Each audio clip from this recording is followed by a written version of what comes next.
Let me turn this off.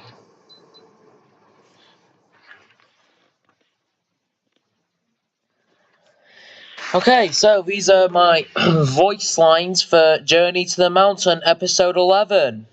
Let's start. This scene is in the intro, which I plan to be... Oh no. This scene is like in a flashback to Neo's failed execution. This is inspired by the scene in The Incredibles where Mr. Incredible escapes the Omnidroid VX9. Actually, yes, I do. See you in hell! Kicks Volker and runs. Crap, it's a waterfall. Oh, I don't have time. He jumps into the water where Curzon falls out of charge, detonates it and drops it into the ocean, which causes Neo to panic and swim away.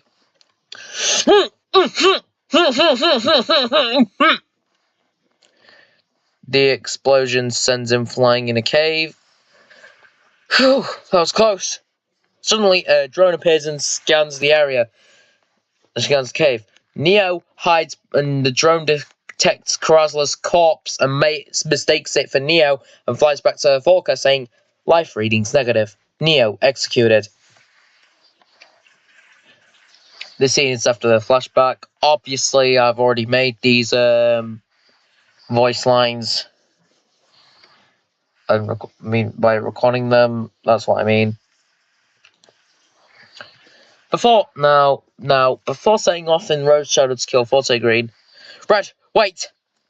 Before you go, I need to tell you something. Rose Shadow might not have the firepower to take down Forte Green. And the Omnidroid VX10 got damaged from the composer's explosion. But my wife, Aura, is a mechanic. That's where she comes in. We could visit her and ask if she can give you an upgrade. Later on in the robot testing room. Thomas, activate Omnidroid VX11. But sir, it's not ready yet. That's an order!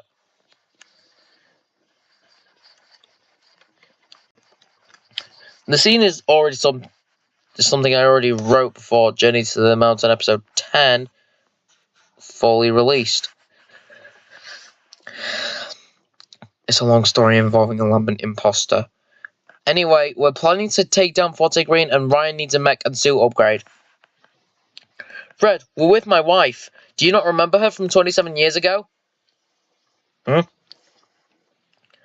don't need one. Everyone finally saw me for what I really am. I don't think I'll be able to cover it back up.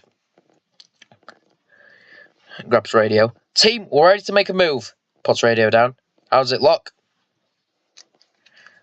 That's good news. Let's get ready. If Forte Green dies, then Curzon Volker might take his place. God, I can't wait to kill that arsehole and get revenge for my father. Pulls out his needler when he sees a herd of lambent imposters. We need to move!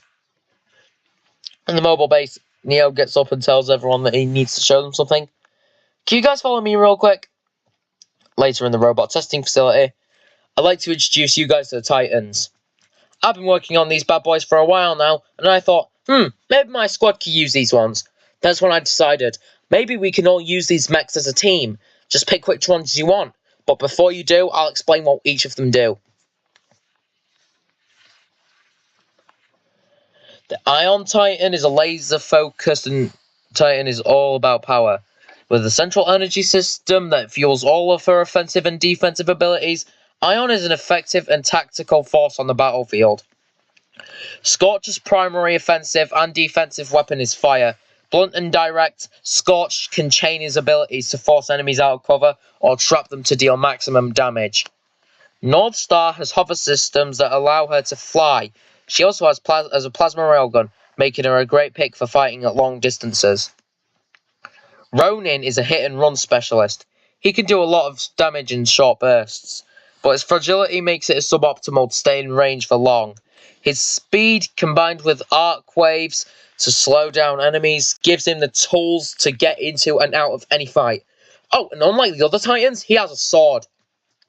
Tone can lock onto targets and track them down with her sonar pulse and 40mm tracker cannon. If you want to never miss your targets, this is the Titan for you. The Legion wields a Predator cannon, which is equipped with long and short-range ammo variations. It is equipped with an ability that can make it fire a shotgun-like burst and can spawn a shield. And last but not least, the Monarch. He is overwhelmingly underpowered when dropped into the battlefield, but once he hits the third core, he's a freaking monster! Let me explain what the core upgrades are.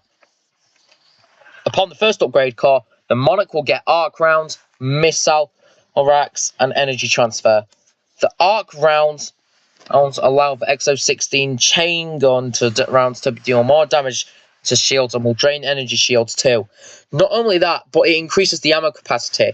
The missile racks makes the rocket salvo fire twice the amount of missiles, and the energy transfer gives friendly Titans shields when you use energy siphon on them. The second upgrade core gives him rearm and reload, maelstrom, and energy field. Rearm and reload allows him to reload faster, and rearm is rocket, salvo, and energy siphon.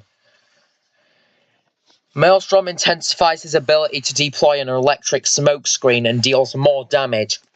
The energy field upgrade gives the energy siphon to upgrades the energy siphon. No, oh my god. The energy field upgrades the energy siphon to affect area around the point of impact. The third upgrade core is wild. It gives him a multi-target missile system, a superior rocket chassis, and an XO16 accelerator. The multi-target missile system holds rocket salvo to lock onto heavily armored targets. It also makes the missiles deal more damage. The superior chassis upgrade increases Monarch's max health and removes weak point vulnerabilities. Last but not least, the XO16 accelerator installs the accelerator mod for the chain gun, increasing its max fire rate and damage. Now time for you guys to pick. I'm picking the Monarch. After my father died, a friend of his transferred his brain into the Titan's mainframe, keeping his memory intact, so I already linked myself to this Titan. Aura says, well, in that case, I'm piloting the North Star Titan. Neo replies with, alright, Elon, Hoven, Hannah, Kayla, and Eugene. All of you 5 have a choice between the Ion, the Scorch, the Ronin, the Tone, and the Legion. After picking their Titans, Neo gets in the Monarch Titan. Let's move, team! Elon asks Aura why Neo was being so quiet during the trip to the battle against Forte Green, and Aura confesses as a flashback plays. Back when Neo's Titan was being created, when they first activated him, the imposter scientists who were working with the crewmates expected to meet the Krasler they had known, but they received the opposite. Monarch instead showed high levels of instability straight away, where he attempted to murder the scientists with each activation. He had seemingly forgotten who he was before he was activated, and now he only wanted to murder those around him. That's when the scientists decided to create cores that would adjust Monarch's behavior and murderous tendencies. One of them essentially gave him a conscience. Unfortunately, you can always ignore your conscience.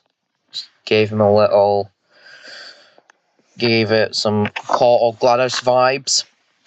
Neo finally breaks his silence and says, guys, we're close to Forte Green. During a conversation between Forte Green, Crimson, Olive, and Sutter, they hear something in the walls. Neo through the comms. No! They burst through the wall as Neo fires the rocket salvo. Aura fires a hole in the roof of the imposter base, leaving an entrance for Red. Red, the top is exposed! That's all for now. I don't know if I should make more, or, I don't know. Anyways, I hope you're happy.